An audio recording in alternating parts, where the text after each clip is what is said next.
Selamat pagi, siang, sore, atau malam, tergantung Anda menyaksikan video ini. Selamat bertemu kembali dengan saya, Guru Matematika Pangbagerna Sebandung Raya dari Jalan Ganesa 10 Bandung. Pada video ini akan dibahas sebagian dari soal tutorial 6 Matematika 1B tahun ajaran 2022. Nah, kita mulai dengan soal nomor 1, yaitu mengenai soal benar salah. Lingkari huruf B jika pernyataannya bernilai benar dan huruf S jika bernilai salah. Kita mulai dengan 1A. Jika F dan G mempunyai turunan, maka turunan dari F kali G adalah ini. Nah, pernyataan ini salah. Kenapa? Karena turunan dari F kali G adalah turunan F dikalikan G ditambah F-nya tetap dikalikan turunan G. Yang B. Jika F mempunyai turunan dan N bilangan asli, maka turunan dari bentuk akar ini adalah ini. Nah, untuk menjawab soal ini, kita hitung saja turunan dari ruas kiri. Kita lihat turunan dari ini. Nah, untuk memudahkan ini saya tulis sebagai fx pangkat per n, belum diturunkan ya. Oke. Nah, dari sini baru kita turunkan memakai aturan turunan pangkat rasional. Turunannya adalah 1/n fx pangkat ininya dikurangi 1 kali turunan dalamnya lagi, yaitu f aksen x. Nah, kemudian saya susun. Ini saya sederhanakan menjadi ini. Kemudian kita letakkan ini di bagian penyebut sehingga pangkatnya menjadi plus. Ini akar pangkat N dari fx pangkat N-1.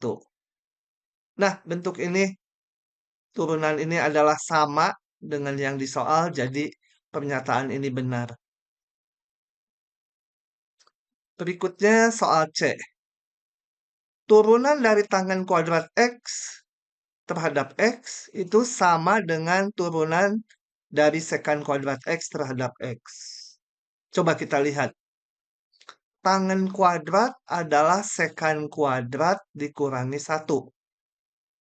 Turunan dari tangen kuadrat sama dengan turunan dari sekan kuadrat dikurangi 1. Kembali ini ruas kiri nggak ada perubahan. Tapi ruas kanan kita lihat ini turunan dari pengurangan. Dia sama dengan turunan dari sekan kuadrat dikurangi turunan dari 1. Turunan dari 1 adalah 0. Jadi kita peroleh persamaan ini. Jadi pernyataan ini adalah benar ya, karena ini sama. Berikutnya soal yang D. Turunan dari ln 8 terhadap X adalah 1/8. Ini salah ya. Kenapa? Karena ln 8 adalah konstanta. Kalau konstanta diturunkan hasilnya 0. Demikian juga sebelahnya ini 10⁻6 adalah konstanta. Diturunkan hasilnya bukan ini, tapi 0. F. Turunan dari ln sin X terhadap X adalah 1/sin X. Nah, ini adalah salah. Kenapa? Coba kita hitung saja. Turunan dari ln sin X terhadap X adalah ln ini turunannya 1/sin X. Kemudian kita gunakan aturan rantai kali turunan lebih dalamnya lagi, yaitu kali turunan dari sin X. Kalau dihitung menjadi 1/sin X dikali cos X atau kotangen X. Kemudian Turunan dari ln Kx terhadap X adalah 1/X. Nah, ini benar. Kenapa? Karena turunan ln Kx terhadap X itu, ingat ln itu menjadi 1/1/Kx kali turunan yang lebih dalamnya, yaitu turunan dari si Kx. Ini turunannya adalah K. K-nya bisa dicoret, hasilnya 1/X. Kemudian soal nomor G. Menurut hukum pendinginan Newton, berlaku hubungan ini. Coba kita lihat. Ini adalah benar. Kenapa? Alasannya demikian. Hukum pendinginan Newton sebenarnya laju perubahan temperatur terhadap waktu sama dengan konstanta kali beda temperatur antara temperatur benda dengan temperatur ruangannya ya. S ini surrounding, jadi temperatur ruangannya. Nah, di lain pihak karena TS ini konstanta, maka turunan dari ini sama dengan turunan dari T besar saja. Karena turunan dari TS itu 0 ya, kalau ini dihitung pakai rumus pengurangan. Turunan pengurangan. Sehingga ini DT/DS boleh saya ganti, DT/DT boleh saya ganti dengan DT min TS dibagi DT. Oke, jadi kita punya hubungan ini. Jadi ini benar ya. Oke, untuk yang H. Untuk tiap X besar 0 berlaku ini.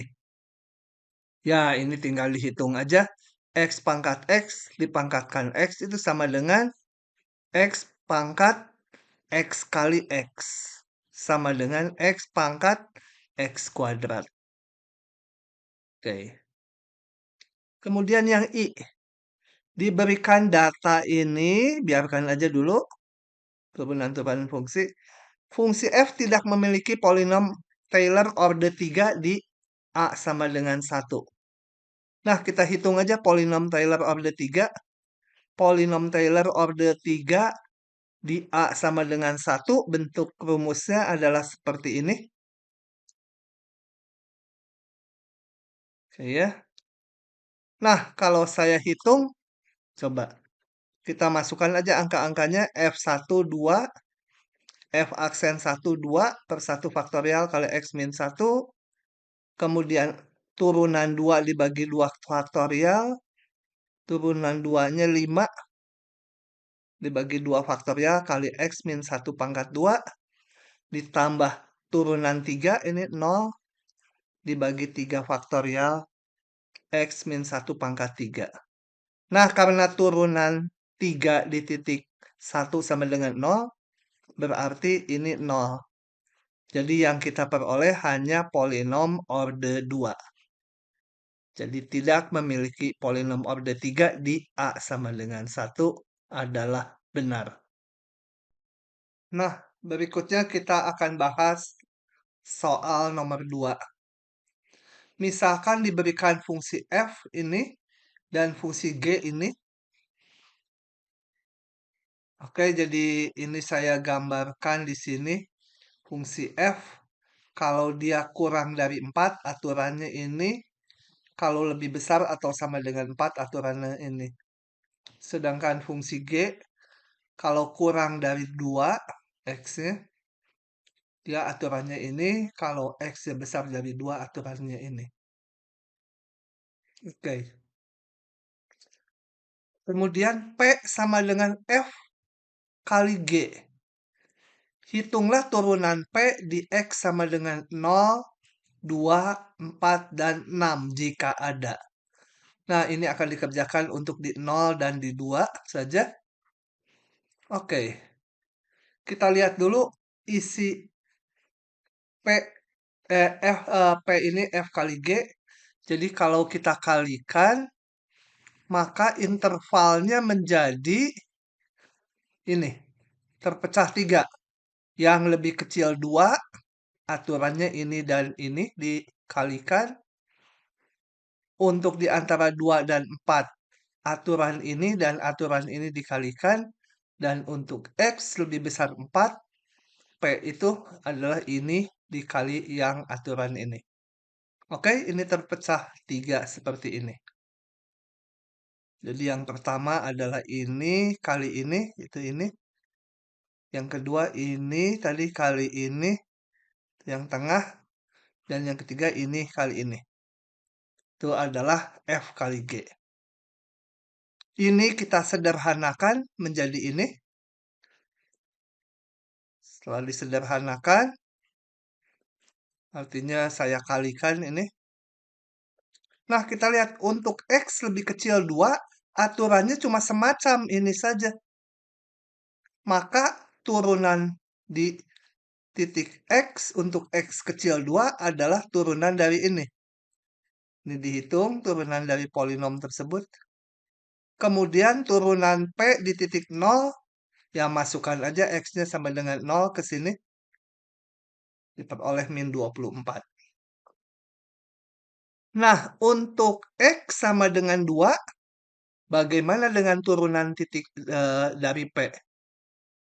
Kita lihat 2 ini di perbatasan.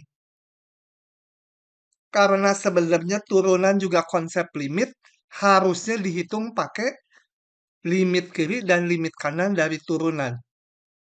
Tapi di sini kita akan menyederhanakan. Kita akan lihat turunan yang aturannya di sebelah kiri 2 dan yang di sebelah kanan 2. Itu ya. Jadi untuk X di antara 24,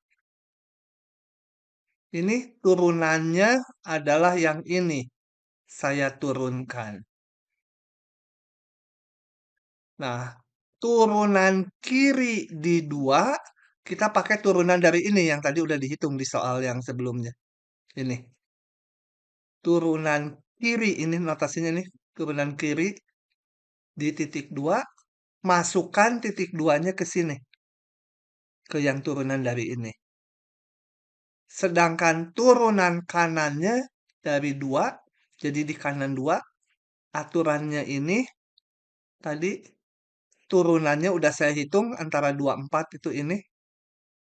Maka turunan kanannya, ini notasinya P plus aksen di titik 2, masukkan 2-nya ke aturan yang di kanan 2 ini, turunannya. Didapat min 16 dua-duanya. Dengan demikian, karena turunan kiri dan turunan kanannya sama, yaitu min 16, maka P aksen 2 sama dengan 16. Berikutnya soal nomor 3. Jika suatu zat radioaktif meluruh dengan half-life sekian, jadi waktu paruhnya sekian, maka dalam 800 tahun, persentase zat yang telah meluruh adalah, oke, kita akan hitung menggunakan model eksponensial. Jadi asumsi model peluruhannya eksponensial, dan kita notasikan Y ini adalah jumlah zat pada saat T. Jadi modelnya ini laju perubahan jumlah zat sama dengan konstanta kali jumlah zat saat itu. Solusinya kita tahu udah dibahas di kuliah. YT solusinya berbentuk ini. Dengan C adalah jumlah zat pada saat T-nya sama dengan 0 atau pada saat awal. Jadi ini sering juga ditulis sebagai Y0, jumlah zat mula-mula. Oke, itu adalah solusinya untuk setiap saat T. Kita sekarang akan cari nilai konstanta K-nya. Konstanta K-nya kita pakai data ini. Waktu paruh 1600 tahun. Jadi waktu T-nya 1600, zat-nya tinggal setengahnya. Tadi C adalah jumlah zat saat T0. Jadi setelah 1600 tahun, jumlah zat-nya menjadi setengah C. Karena waktu paruh tadi. Nah, saya masukkan jadi saat T-nya 1600, masukkan ke sini. T-nya 1600, Y-nya tinggal setengahnya. Nih, Y-nya setengahnya saat T-nya 1600. Dari sini kita hitung, E pangkat ini sama dengan setengah, kita lonkan, dilonkan ini menjadi pangkatnya ke depan kali ln E 1, jadi tinggal ini saja. Belakang, luas kanan, ln setengah. Dari situ didapat K-nya sekian. Jadi Y sama dengan ini. Ya, K-nya udah saya masukkan. Nah, setelah 800 tahun, berarti T-nya 800. T-nya 800 ganti dengan 800, maka jumlah satnya tinggal segini. Oke. Jadi, prosentase sat yang sisa adalah, saya akan ngitung ini berapa persen dari awal. Prosentase sat yang sisa adalah ini, sat yang tersisa dibagi dengan jumlah sat mula-mula kali 100%. Ya. Jadi ini jumlah sat setelah 800 tahun dibagi jumlah sat mula-mula kali 100% itu adalah prosentase sat yang sisa. Ini hitungan biasa saja, tadi dimasukkan ini. Masukkan, C-nya bisa dicoret, menjadi E pangkat ln sekian, kali 100%. Ini menjadi E ln sesuatu, sama dengan sesuatunya ya, karena E dan ln saling inverse. E ln kuda ini sama dengan hasilnya kuda sendiri. Kali 100%, dihitung, ketemu 70,71%. Hati-hati jawabnya bukan yang ini. Ini adalah sat yang tersisa. Ditanyanya prosentasi sat yang telah meluruh. Yang sudah meluruh berarti 100% dikurangi ini yang masih sisa.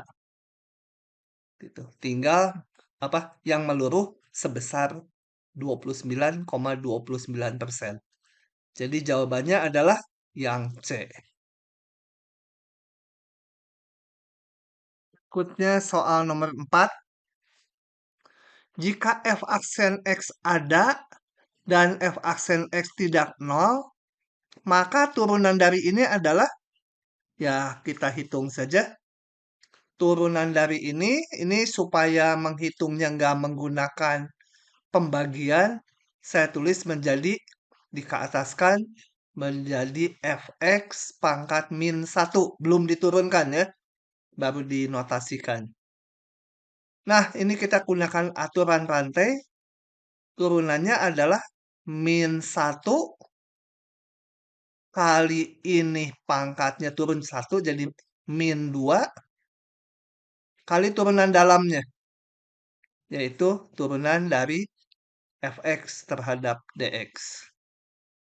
Oke, ini kita susun, ini dikebawahkan lagi menjadi fx pangkat 2. Ininya df dx-nya adalah f aksen x. Dan ini cocok dengan jawaban D ya.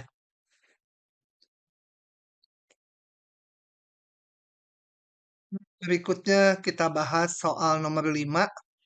Tentukan turunan dari fungsi-fungsi berikut. Oke, nomor A dulu. Y sama dengan ini. Ini adalah pembagian, jadi kalau diturunkan terhadap X adalah turunan dari pembilang. Ini belum dihitung, baru dinotasikan. Kali penyebut dikurangi pembilangnya tetap kali turunan penyebut. Ini ya, turunan penyebut. Dibagi penyebut kuadrat. Nah, ini tinggal kita hitung masing-masing suku turunannya. 1 diturunkan 0, tinggal menurunkan ini. Ini perkalian, lagi perkalian. turunan dari X jadi 1, jadi tinggal min E pangkat X. Ditambah min X-nya tetap, kali turunan E pangkat X adalah E pangkat X. Kemudian yang ini harus diturunkan juga, turunannya 1 ditambah E pangkat X. Karena turunan E pangkat X tetap. Oke, ini kalau mau tinggal disederhanakan. Yang B, fungsi 2 pangkat pi sin X. Nah, ini kita gunakan aturan dasarnya ini. Turunan dari B, B-nya bilangan positif. B pangkat X adalah B pangkat X ln B.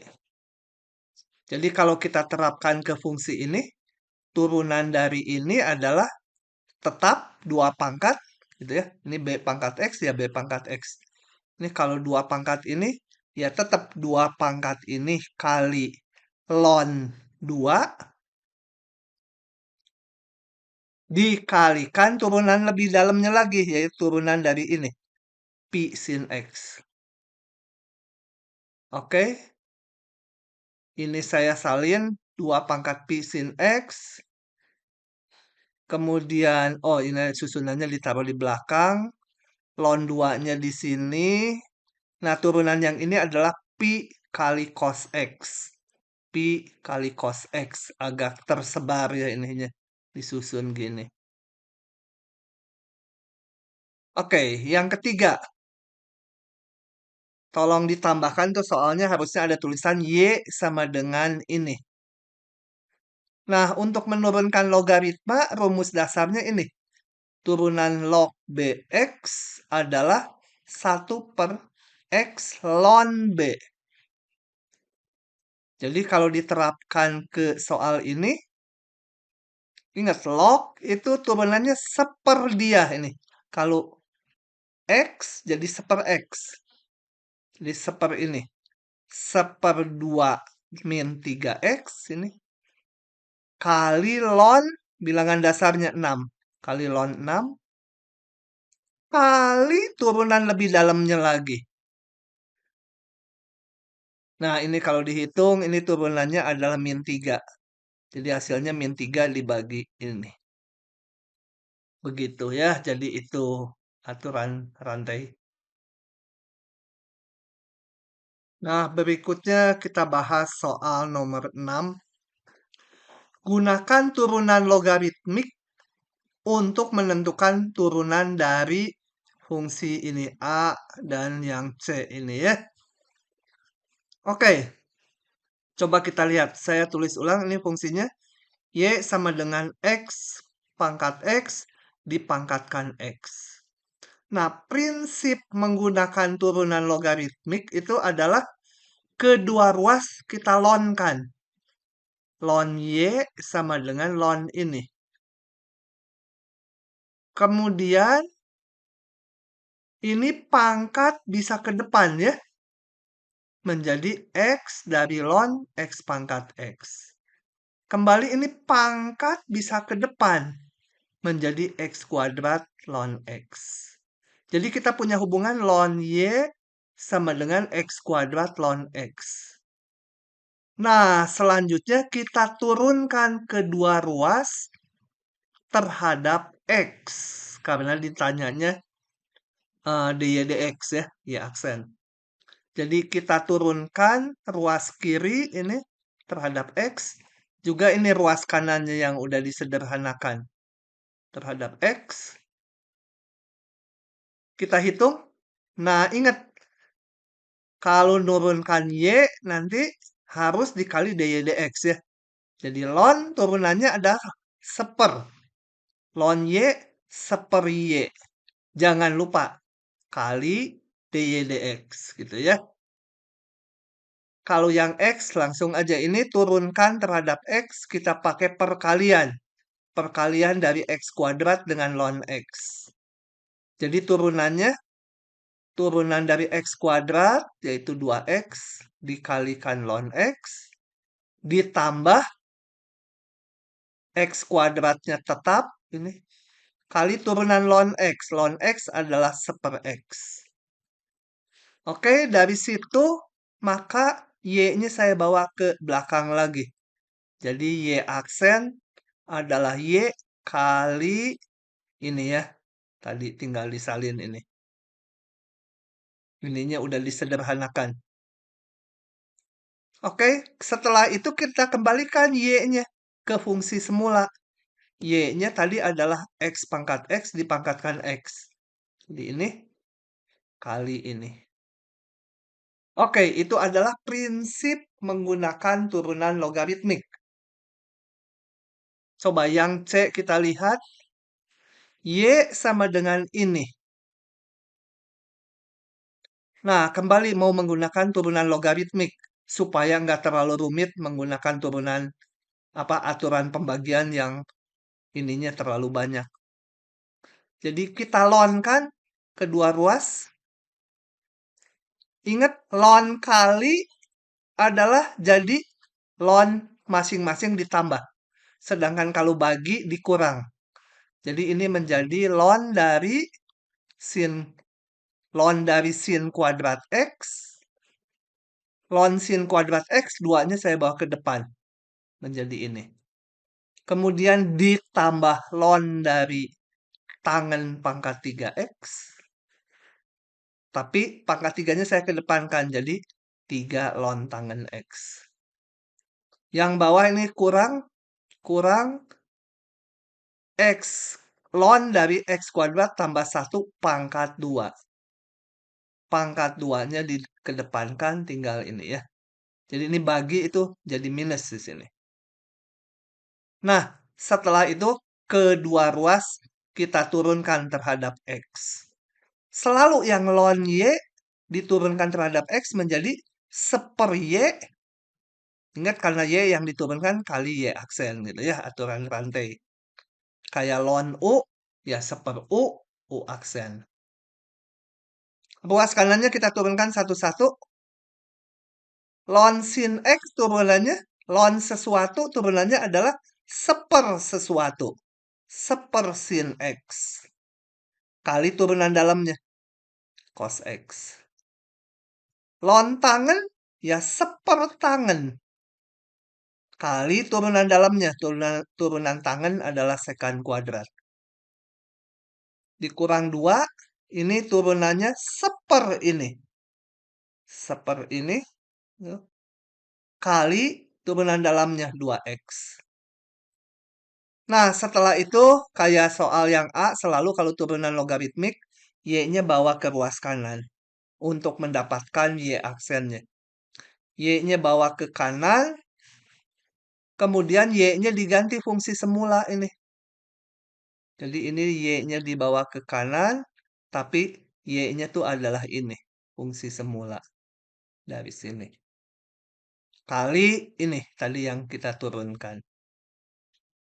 Itu, begitulah jadi penurunan logaritmik prinsipnya kedua ruas dilonkan supaya bentuknya harapannya lebih sederhana.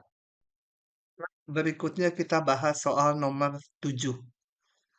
Jika Hx adalah ini, kemudian diketahui F1 sekian, F aksen 1 sekian, hitunglah H aksen 1. Nah, kalau ditulis H aksen, kita harus lihat ini terhadap variabel apa? Terhadap variabel yang ada di sini. Jadi ini dh dx yang diminta ya. Karena ini variabelnya x. Nah, hx saya tulis dulu sebagai 4 ditambah 3fx pangkat setengah gitu ya. Rasanya ditulis seperti ini memudahkan kalau bagi saya. Kemudian h aksen x, kita mau menghitung dh dx. dh dx ini kita pandang seolah-olah yang dalam kurung itu u gitu, u pangkat setengah. Jadi turunannya setengah kali u pangkat min setengah turun 1 pangkatnya. Jadi u pangkat min setengah tuh ini. Turun ke bawah. Jadi 1/u pangkat setengah dikali turunan dalamnya lagi terhadap X. Nah, kita lanjut ngitung. Yang ini disalin saja ini. Yang ini diturunkan 4 turunannya 0. 3fx menjadi 3 dari f aksen x. Nah, dengan demikian kita udah dapat h aksen x-nya. H aksen 1, masukkan aja x-nya 1. Menjadi semua ini x-nya diganti 1. Dan kita gunakan data yang diberikan, f1-nya 7, f aksen 1-nya 4.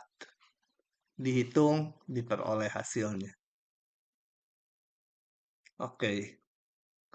Berikutnya nomor 9. Diketahui fungsi f dan g terdiferensialkan di mana-mana dengan data seperti pada tabel ini. Jadi diberikan nilai fungsi f di beberapa titik, turunannya juga fungsi g dan turunannya di beberapa titik. Nah, hitung FOG aksen 0. Ingat, FOG itu variabelnya X. Dan FOG itu definisinya ini ya. Jadi kalau FOG aksen X, tak lain adalah D dari FOG terhadap X. Jadi ini harus diturunkan terhadap X. Kita lihat F fungsi dari G, G-nya fungsi dari X. Jadi dengan aturan rantai, saya turunkan dulu F terhadap variabel G, df dg, di titik Gx, ini bukan dikali ya, df dg, di titik Gx, karena variabel ininya Gx, dikali turunan dalamnya lagi, yaitu turunan G terhadap X. Jadi itu aturan rantai. Nah, sekarang untuk menghitungnya di titik 0, tinggal ganti X-nya semua dengan 0. Yang ini df dg adalah f aksen ya. Ingat, kalau f aksen ini bukan df dx, tapi df dg. Karena variabelnya g dia. Variabel dari fungsi f itu. Nah, f aksen g 0, karena mau dihitung di 0. Ganti x-nya dengan 0 semua. Nah, f aksen G0, kita lihat dulu G0 berapa? G0, G di titik 0. Nilainya min 1. Jadi G0 ini min 1. Kemudian kita hitung F aksen min 1. F aksen di titik min 1 adalah 3. Itu ya, F aksen di min 1, F aksennya 3. G aksen 0 yang mudah, tinggal G aksen di titik 0. Nilainya 2. Oke, kita kalikan hasilnya 6. Demikian nomor 9. Berikutnya nomor 10. Misalkan f dan g fungsi yang memiliki turunan di mana-mana. Dan memenuhi ini dan ini untuk setiap x. Jika diberikan G3 sekian, G aksen 3 sekian, tentukan F aksen 2. Nah, ini datanya mana yang digunakan. Kadang-kadang kalau kita enggak jeli, bingung sendiri gitu, harus berangkat dari mana. Coba kita lihat. F aksen 2. Jadi saya cari dulu fungsi F. Nah, fungsi F ini. Jangan yang ini kan fungsi F-nya di dalam fungsi G. Kalau ini F, dia fungsi F di luar ya. Variabelnya Gx gitu ya. Oke, jadi berangkat dari sini saya. Karena mau mencari F aksen 2. Nah, ingat F aksen 2. Jadi fungsi ini saya turunkan. Turunkan terhadap apa? Ya, saya turunkan terhadap X ya. Jadi ini Fgx, F dari Gx diturunkan terhadap X. Tentunya ruas kanan juga diturunkan terhadap X. Nah, ini lihat F fungsi G. G fungsi X. Maka kalau mau diturunkan terhadap X adalah do F do G dulu, kalau do sih, DF DG dulu, di titik ini, jadi ini bukan dikali ya, di titik ini, DF DG dievaluasi di titik ini, dikalikan lebih dalamnya, kalikan DG DX. Ya, ruas kanan diturunkan 1, X diturunkan 1. Nah, yang ini boleh saya notasikan F aksen G. Artinya hati-hati, ini bukan, kembali, bukan DF DX ini ya. Ini DF DG. Karena variabel di bawah dia, di bawah si F adalah G.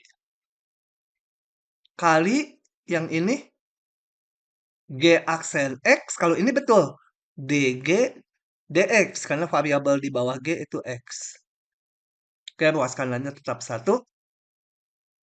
Nah, ditanya F aksen 2. Berarti ininya 2 nih nilainya. Si GX-nya 2.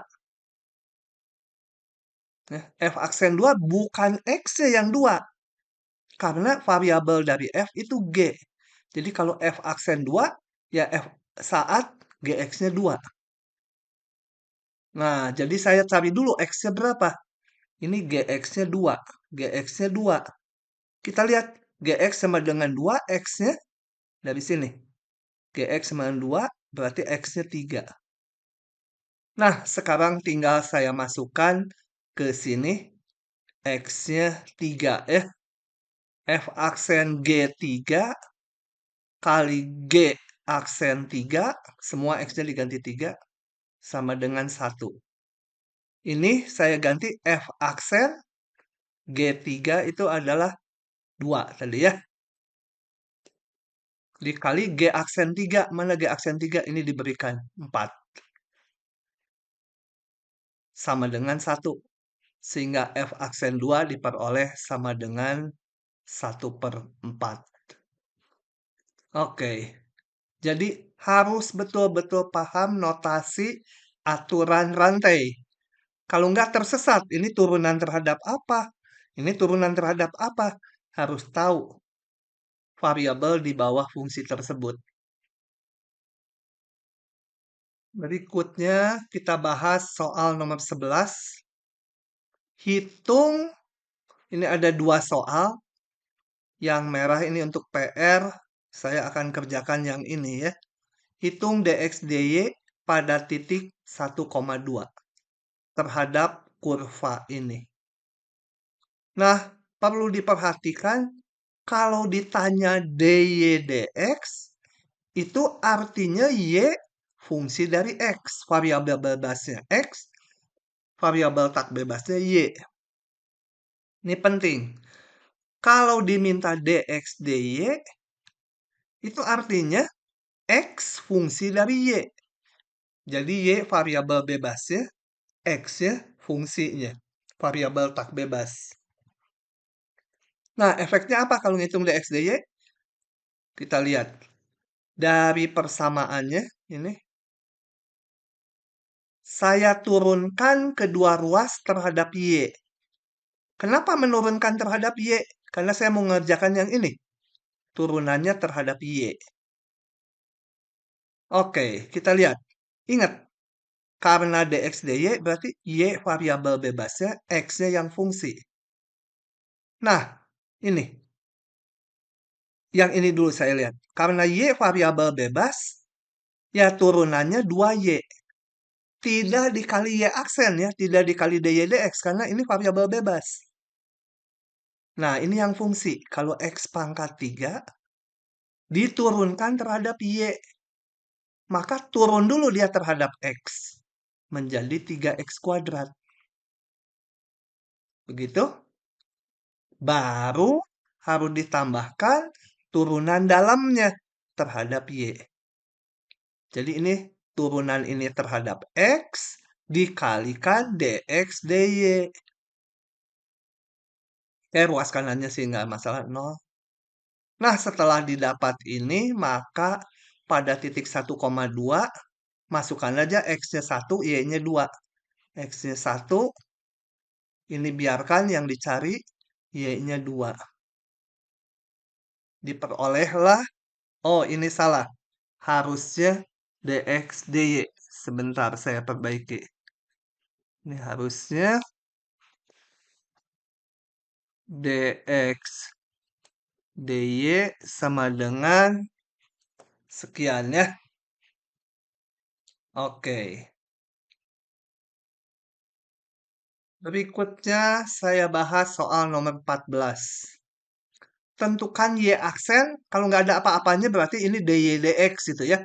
Kan variabel di bawah y kita nggak lihat di sini. Ya kalau nggak ditulis apa-apa artinya terhadap x, dy dx. Jadi tentukan y aksen untuk persamaan ini. Nah ingat referensinya kalau ada pangkat di mana pangkatnya berupa fungsi, jalan paling aman adalah dilonkan ya. Semua soal manapun kalau ada pangkatnya itu fungsi, nah ini pangkatnya Y, tuh, ini pangkatnya X itu, dilonkan. Dilonkan mah untuk semua masalah sebenarnya boleh aja. Cuma biasanya diperlukan kalau pangkatnya fungsi. Karena nurunin ini kita bingung gitu ya. Oke, coba. Saya mau cari dy dx. Saya lonkan kedua ruas. Dilonkan pangkat. Kenapa dilonkan jadi mudah? Karena pangkatnya bisa ke depan ini. Pangkatnya ke depan. Oke? Setelah itu kedua ruas saya turunkan terhadap X. Dengan mengingat Y fungsi X ya di sini. Oke. Diturunkan. Ini turunkan pakai perkalian. Turunan dari Y adalah Y aksen. Dikali ln X. Ditambah Y-nya tetap kali turunan yang ln X. Ln X seper X. Ruas kanannya. Ini diturunkan jadi 1 kali ln Y. Ditambah X-nya tetap. Ln Y-nya diturunkan. Ln Y diturunkan menjadi, ln itu menjadi seper Y. Jangan lupa karena Y fungsi X kali turunan Y-nya. Turunan Y-nya ya dy dx atau Y aksen. Nah, ini kita kumpulkan semua yang ada Y aksennya di satu ruas. Yang tidak ada Y aksennya di ruas yang satunya lagi atau ruas kanan. Dari situ bisa ditentukan Y aksennya ini dibagi ini. Begitu. Lanjut dengan nomor 15. Tentukan linearisasi dari fungsi fx sama ln x di titik A sama dengan 1. Nah, secara umum rumus linearisasi dari fx adalah saya notasikan Lx. Lx itu isinya adalah fa ditambah f aksen A kali x kurang A. Ya di sini A-nya 1. Jadi ingat yang ini FA dan F aksen A tuh nanti setelah dihitung harus jadi angka ya. Ini nilai fungsi di A dan ini nilai turunannya di A. Jadi langkahnya kita hitung dulu. Fx-nya ini, hitung turunannya. F aksennya ini. Kemudian hitung nilai fungsi dan nilai turunannya di titik A, yaitu 1. FA sama F1, ln 1, 0. F aksen A kita hitung seper X jadi 1/1, hasilnya 1. Maka linearisasi dari fx semula adalah tinggal kita salin ini rumusnya tadi. Masukkan saja angkanya. Didapat ini. Begitu. Berikutnya soal nomor 16. Gunakan linearisasi untuk menghampiri nilai ln 1,05. Ini maksudnya koma ya. Karena pakai notasi Inggris ke titik mereka. Nah, jadi kita bentuk dulu linearisasi dari Ini. Oh ya, fungsinya mana? Fungsinya dibentuk dulu karena belum ada. Bagaimana membentuk fungsinya? Disesuaikan dengan yang mau dihitung. Mau menghitung ln ini, ya saya bentuk fungsinya fx-nya ln x. Kemudian A-nya berapa?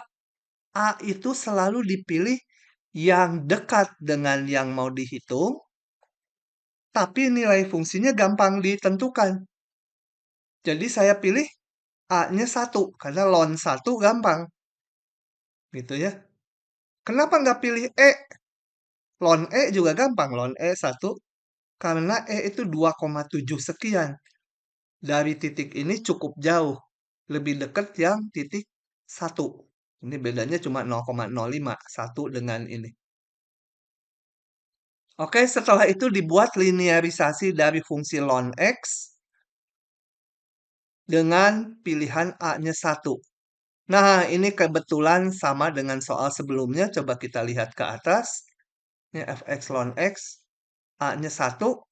Linearisasinya udah kita hitung, yaitu ini. Jadi saya nggak ngitung lagi linearisasinya, pakai aja fx sekarang diaproksimasi dengan linearisasinya yang ini. Udah dihitung tadi.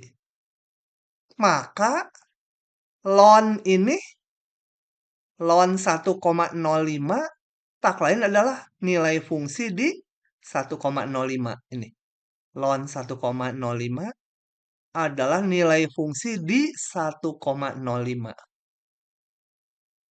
Dihampiri oleh linearisasinya, ya tentunya di X-nya 1,05 juga. Tinggal 1,05 ini X-nya dikurang 1. Hasilnya sekian. Jadi ini nilai hampiran dari ln sekian. So, kita lanjut ya dengan nomor 17. Nah, nomor 17. Gunakan polinom Taylor order 3 untuk menghampiri nilai ini dan nilai ini. Saya kerjakan yang A, mahasiswa mengerjakan yang B sebagai PR. Nah, untuk menghitung polinom Taylor order 3, kita hitung turunan-turunan fungsi sampai turunan 3. Jadi, langkahnya kita bentuk dulu fungsinya. Karena kita mau menghitung ini, jadi saya bentuk fungsi ini. Ya, tentunya yang bersesuaian. Dan kita pilih titik A, yaitu yang mudah dihitungnya dan cukup dekat dengan nilai 30. Yang dipilih A-nya 27. Oke, selanjutnya fx akan kita hampiri dengan polinom Taylor order 3. Oke ya. Di titik A-nya 27. Untuk itu saya hitung ini fx-nya ini kita tulis sebagai x pangkat 1/3. Nah, kita turunkan sampai turunan ketiga. Turunan pertamanya ini, turunan kedua, kemudian turunan ketiga. Setelah itu langkahnya adalah kita hitung nilai fx dan turunan-turunannya di titik A. Jadi masukkan x-nya 27 ke fx, turunan pertama, turunan 2, dan turunan 3. Ini dihitung, dan ini adalah nilai-nilainya, pendekatan nilai karena dibulatkan sampai 5 angka di belakang koma. Nah, nilai-nilai ini kita masukkan ke sini. Didapatlah ini P3X adalah ini. Oke ya. Satu persatu kita masukkan ini FA, F ini 3 ditambah ini dibagi 1 faktorial, X min A turunan 2 dibagi 2 faktorial, X min A pangkat 2, A-nya 27, dan turunan 3 bagi 3 faktorial, X min 27. Sorry, ini harusnya ada pangkat 3-nya ya. Pangkat 3 gitu. Nah, sehingga sekarang 3 akar 30 yang mau kita hitung adalah sama dengan F dari 30. X-nya kita ganti dengan 30.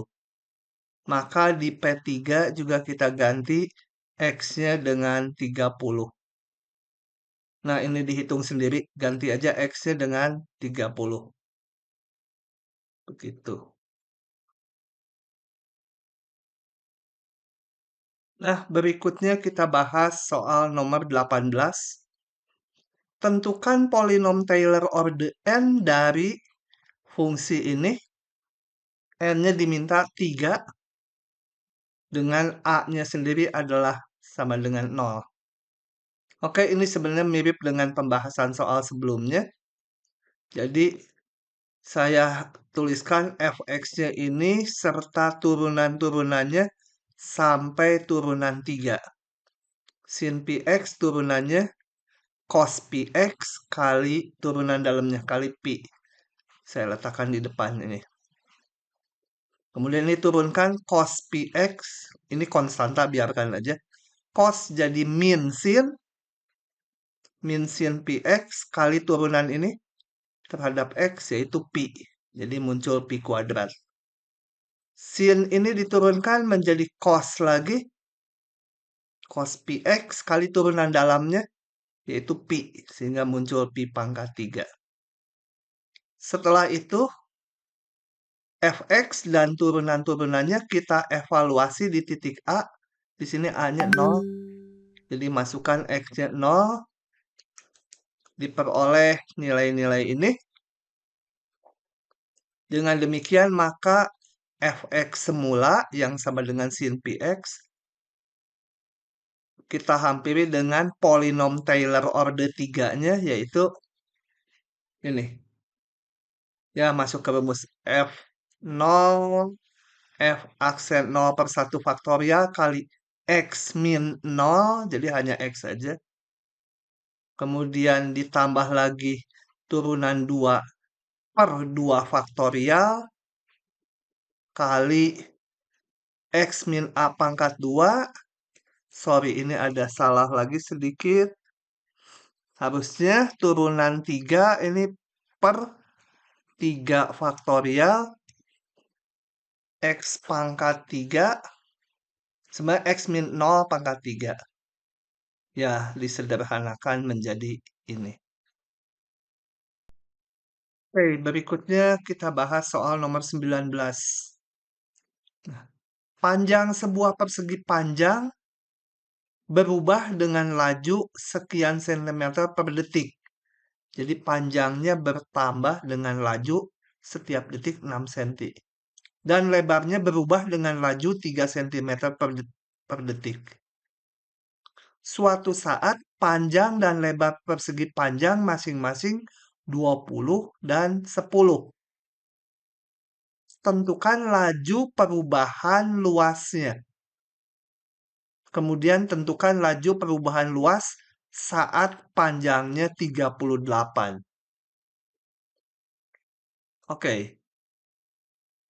Kita misalkan P dan Q adalah panjang dan lebar segitiga. Jadi ini persegi panjang, panjangnya P, lebarnya Q. Di soal diketahui ini.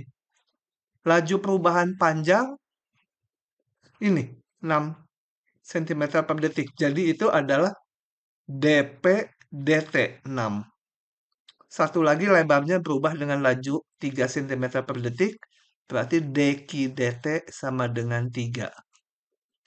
Nah, karena ditanya laju perubahan luasnya, maka kita munculkan fungsi luas. Luas adalah, saya simbolkan L, sama dengan P kali Q. Nah, pertanyaan soalnya apa? Tentukan laju perubahan luas. Berarti dl dt ya. Ditanya DLDT, laju perubahan luas terhadap waktu pada saat P-nya sekian dan Q-nya sekian. Pada saat ini dipakainya nanti terakhir. Jadi kita bekerja DLDT untuk T sembarang dulu. Jadi T-nya waktu yang belum ditentukan. Variabel dia. Nah, saya hitung DLDT. Saya pakai simbol ini. DLDT sama dengan turunan dari PQ terhadap T ya. Jadi ini kedua ruas diturunkan terhadap T. Karena memang kita mau mencari DLDT. Kemudian ini tetap ruas kanannya saya hitung sebagai perkalian turunan dari P kali Q ditambah P kali turunan Q. Atau dengan notasi D gitu, DLDT ini sama dengan DPDT kali Q ditambah P kali DQDT gitu ya. Oke. Jadi pada saat P-nya 20 dan Q-nya 10, nah ini baru dipakai. DLDT-nya kita hitung. DPDT tadi selalu 6, DQDT selalu 3, Q dan P-nya kita gunakan saat ini. Dihitung dapat 120. Oke, itu pertanyaan yang pertama. Nah, pertanyaan selanjutnya kemudian tentukan laju perubahan luasnya. Jadi masih sama, DLDT juga saat panjangnya 38 cm. Jadi pada saat P-nya 38, kita diminta ngitung ini. Kita lihat bahwa P-nya 38, pertanyaan kedua. DQDT tadi 3. DPDT 6. Q-nya berapa? Nah, kita harus mencari Q-nya dulu. Nah, asumsikan pada saat P-nya 20 dan Q-nya 10, yang pertanyaan A, itu adalah T sama dengan 0. Kalau sekarang P-nya menjadi 38, berarti itu udah berjalan 3 detik. Kenapa? Karena DPDT 6. Dari 20 jadi 38 bertambah 18. Berapa 18 berarti 6 kali 3 gitu ya. Ini pertambahan panjang P-nya 6 cm per detik. Ini bertambah 18. Dari 20 jadi 38. Berarti waktunya 3 detik. Jadi P-nya telah bertambah 3 detik itu 3 kali 6. Nah, dengan demikian saat T-nya 3 detik, yang panjangnya si Q sudah bertambah dari 10 ditambah 3 detik kali kecepatan perpanjangannya si Q. Yaitu DQDT-nya 3. Ya. Setelah 3 detik, dia bertambah sebanyak ini lebarnya itu. Nah, dihitung dapat 19. Jadi pada saat P-nya 38, Q-nya tuh 19. Dengan demikian DLDT-nya kembali kita masukkan ke persamaan ini. Ini 6 selalu DPDT tadi, DQDT selalu 3. Tinggal masukkan Q-nya ini 19, P-nya 38. Diperoleh hasilnya. Lanjut lagi. Massa tulang. Telah diketahui bahwa massa tulang femur itu tulang betis ya. Massa tulang femur simbolnya M berhubungan dengan panjang tulang L. Kemudian juga dipengaruhi rapat massa tulang Rho dan rasio ini ya. Ya, pokoknya ada rasio konstanta ini. Di mana Rin itu jari-jari dalam tulang Dan R itu radius tulang jari-jari luarnya ya. Karena di tengahnya kan ada sumsum. Jadi tulangnya itu ada jari-jari dalam dan jari-jari luar. Hubungan tersebut dalam dapat, bukan dalamnya. Hubungan tersebut dinyatakan dalam persamaan ini. Nah, baik Rho, rapat massa tulang, maupun K, tadi diameternya, ya, diameter dalam dibagi luar, kalau orang bertambah umur kan berubah juga, ada perubahan itu. Dapat berubah terhadap waktu. Jadi Rho fungsi waktu, K juga fungsi waktu. Nah, pertanyaannya, jika Rho berubah karena proses penuaan, jadi di yang A ini diasumsikan K-nya nggak berubah. Hanya Rho aja yang berubah ya. Jika Rho berubah karena proses penuaan, tentukan ekspresi laju perubahan M terhadap waktu. Oke, kita lihat M sekarang dipandang sebagai fungsi dari Rho. Karena yang berubahnya hanya Rho-nya aja. Nah, karena ya K-nya dianggap konstan di sini. Yang berubah hanya Rho-nya. Jadi M fungsi Rho. Rho-nya fungsi dari waktu. Karena tadi proses penuaan. Maka laju perubahan M terhadap waktu adalah dm dt sama dengan ini kita turunkan juga terhadap T. Caranya pakai rantai. Turun dulu terhadap Rho, dm d Rho kali d Rho dt.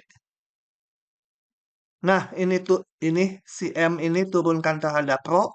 Mudah ini karena ini semua konstanta. Konstanta saya tulis aja. Rho diturunkan 1. Ini Rho min 1 diturunkan juga 1. 1 min 0. Ini ya turunannya 1. Ini turunannya 0. Kali konstanta K kuadrat. Dikali Doro do T. Sorry, Dero dt. Kok jadi do? Dero dt. Oke, ini hanya disederhanakan. Itu yang A. Yang B. Jika K-nya yang berubah karena proses penuaan, di sini asumsinya Rho-nya konstan gitu ya. Kalau dua-duanya berubah, kita nggak bisa ngitung saat ini karena belum belajar fungsi dua perubah. Jadi, kalau K-nya yang berubah karena penuaan, tentukan laju perubahan M terhadap waktu. Jadi sekarang M-nya dianggap fungsi dari K ini ya. K-nya berubah terhadap waktu. K-nya sendiri fungsi waktu. Nah, maka laju perubahan M terhadap waktu, dm dt, kembali kayak tadi, maka sama dengan ini mau kita turunkan terhadap T, si M fungsi K ini bukan kali ya, M fungsi dari K gitu maksudnya. Jadi turunannya dm dk kali dk dt, karena terakhirnya harus T kayak yang di depan. Nah, dm dk ini turunkan ini terhadap K, maka hasilnya kita lihat ini konstanta, biarkan saja. Yang dalam kurung kita turunkan terhadap K. Rho turunannya 0 terhadap K. Rho min 1 konstanta, tinggal K kuadrat diturunkan menjadi 2K. Kali dk dt seluruhnya. Oke, kita susun menjadi ini. Sebenarnya soal ini kelihatannya aja fungsinya rumit, ternyata sederhana ya. Yang A dianggap M fungsi dari Rho, yang B M fungsi dari K. Oke. Nah, berikutnya ini soal terakhir yang akan saya bahas, yaitu mengenai hukum pendinginan Newton dan terapannya terhadap kalkun ini. Oke, kita baca aja dulu soalnya. Kalkun panggang baru saja dikeluarkan dari oven. Temperatur awal segini, jadi si kalkun temperatur waktu keluar dari oven sekian. Kemudian ditempatkan dalam ruangan yang temperaturnya 75 derajat Fahrenheit. Tentunya maka temperatur si kalkun yang panas ini akan diserap oleh udara yang ada di ruangan, tetapi temperatur ruangannya akan tetap karena ini sangat luas gitu ya ruangannya. Relatif sangat luas dibandingkan ukuran kalkunnya. Jadi meskipun dia menyerap panas udaranya, ya temperaturnya akan tetap aja 75 derajat. Nah, jika temperaturnya setelah setengah jam adalah sekian, jadi turun dari ini 185, sekarang jadi 150, maka hitunglah temperaturnya setelah 45 menit. Nah, saat temperaturnya 45 menit itu nanti kita pakai di belakang. Kita akan hitung temperatur kalkun setiap saat sebagai fungsi waktu. Oke, kita kumpulkan dulu. Saya akan notasikan temperatur kalkun Y dan T kecil ini menyatakan waktu dalam satuan jam.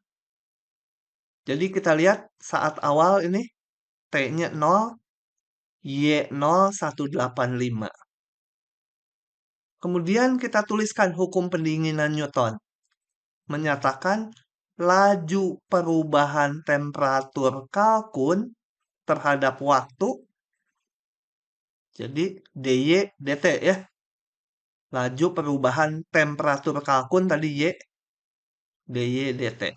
Sama dengan konstanta dikalikan perbedaan temperatur antara temperatur kalkun dengan ruangan.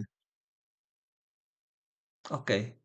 Nah, kita tahu bahwa kita punya hubungan ini. Saya pengen ini bentuknya sama dengan ini. Nah, ini mudah dilakukan karena kita punya hubungan ini. dy dt dengan dy-75 dt sama aja. Kenapa? Karena kalau ruas kanan kita hitung, ini menjadi dy dt dikurangi d75 dt. Ini diturunkan hasilnya 0. Jadi ini berlaku hubungan ini. Maka ini saya ganti dy dt-nya dengan ini. Kenapa diganti? Ya ini, supaya ini bentuknya sama. Seolah-olah d, d set dt sama dengan k kali set gitu ya. Setnya tuh y-75. Nah ini di kuliah sudah ditunjukkan solusinya berbentuk ini. Y-75 jadi ininya sama dengan konstanta kali E pangkat KT. Oke, lanjut lagi. Saat T0, Y-nya sama dengan 185 tadi. Sehingga kalau saya masukkan di sini T-nya 0, nih dimasukkan T-nya 0, maka ini menjadi Y-nya 185. Ya, Y-nya 185 saat T-nya 0. Jadi 185 min 75 sama dengan C kali E pangkat K kali 0. Ini E pangkat 0, 1. Sehingga saya peroleh C-nya ini adalah 110. Yaitu ini. Ya. 185 kurangi 75. Nah, kembali ini saya masukkan C-nya ke sini. Sehingga solusinya sekarang berbentuk Y-75 sama dengan 110 C-nya E pangkat KT. Belum selesai karena ini masih memuat konstanta. K-nya mau saya hitung.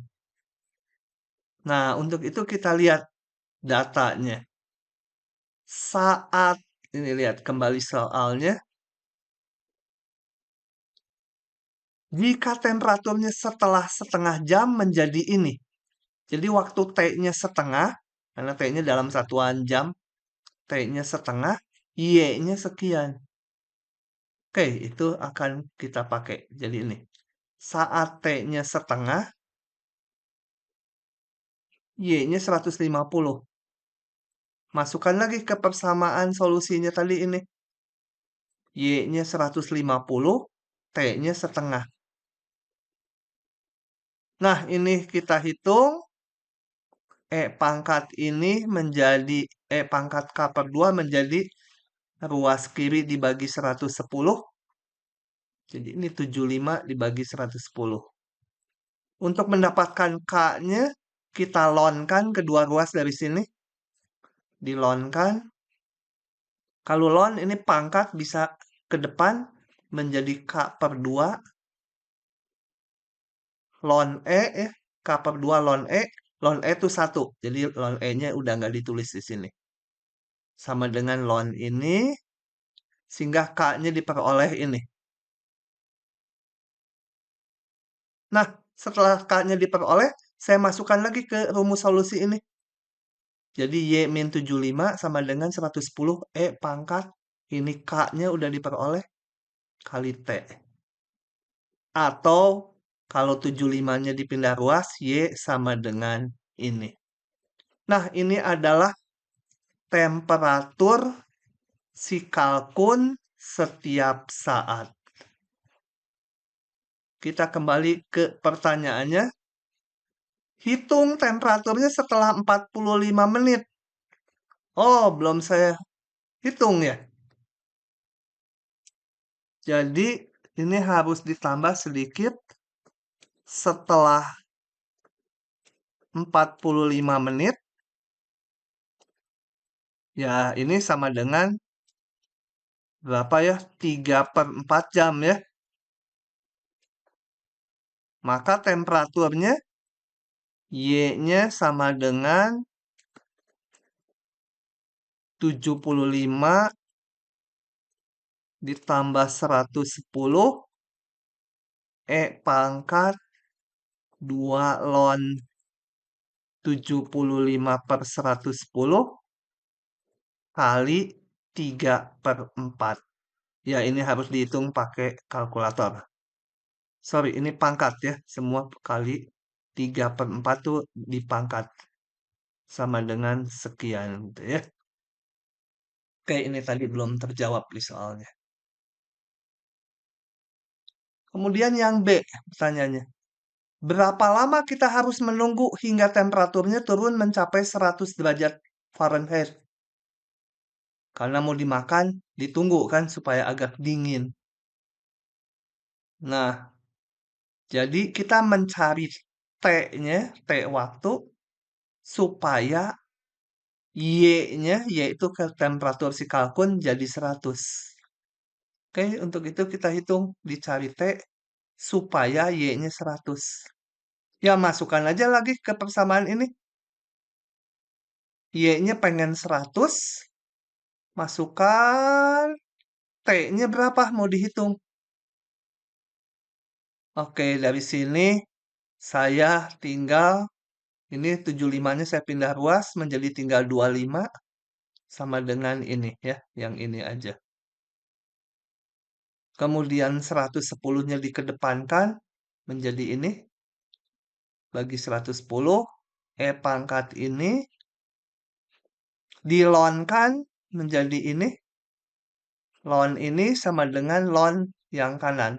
Lon yang kanan nanti pangkatnya boleh ke depan kali lon E. Lon E 1. Jadi ini sebenarnya kali lon E. Nggak usah ditulis lon E-nya. Karena 1. Nah, dari sini bisa dihitung T-nya sama dengan nilai ini dibagi nilai ini. Begitu. Itu adalah pembahasan soal terakhir. Terima kasih. Semoga bisa dipahami dan selamat belajar.